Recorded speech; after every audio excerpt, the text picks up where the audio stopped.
another item that's come up, especially recently with seller financing, contract for deed. Contract for deed.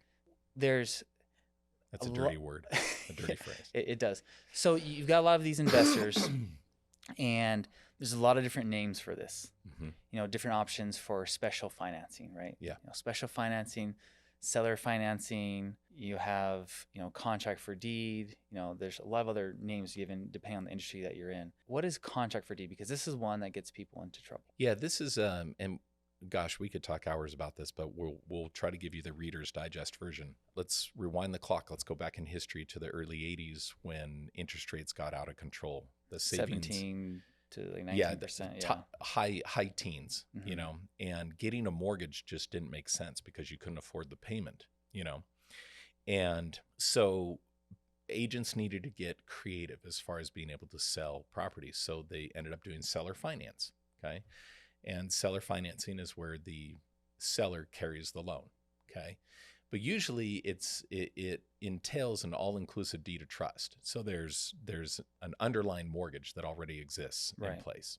Okay. Recently, we've seen some companies come on the scene that get really creative, and they've come up with this term called contract for deed, which is a way to basically do creative seller financing where the seller stays on title and title is never transferred. Okay. This is where things are weird. Okay. Utah law allows for a contract for deed. Right. However, written into the real estate code, an agent cannot legally get paid a commission if there is no transfer of title. Okay. And so it's kind of an oxymoron. There's this paradox. They kind of conflict with each other. Okay. Right. So by Utah law, agents can get compensated for their services when there's transfer of title for real property. Yes. But in a contract for deed, there is no transfer of title. There's no transfer of ownership.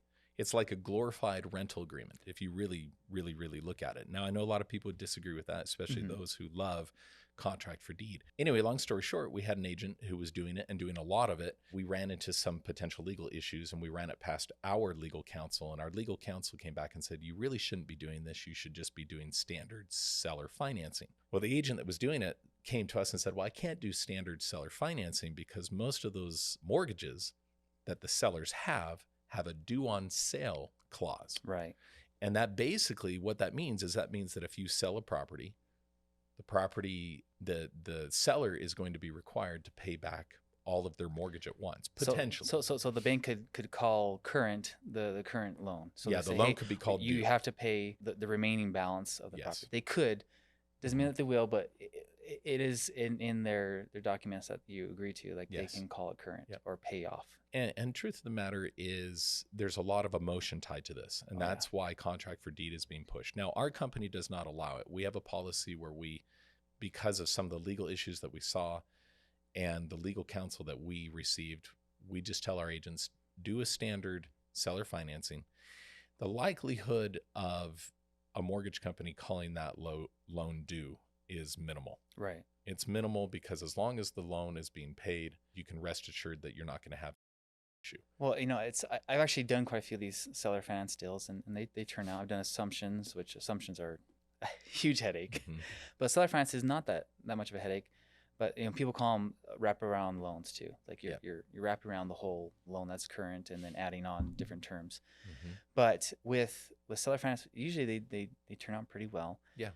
But there's another option too, which is a lease with the option to purchase.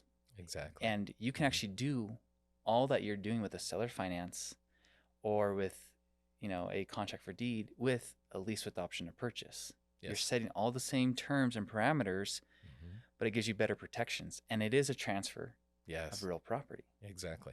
Yep. Because a lease is a transfer. You can't get compensated for. Yep. So if you don't want to work for free, you want to avoid something like contract for deed because it could potentially be like you can't get your commission because Utah law does state something contrary to what agents may believe. Yeah, exactly. You're spot on, Josh. If you feel like seller financing is putting your seller at too much risk, a lease option is a great way to go. Okay. I couldn't agree more. Awesome.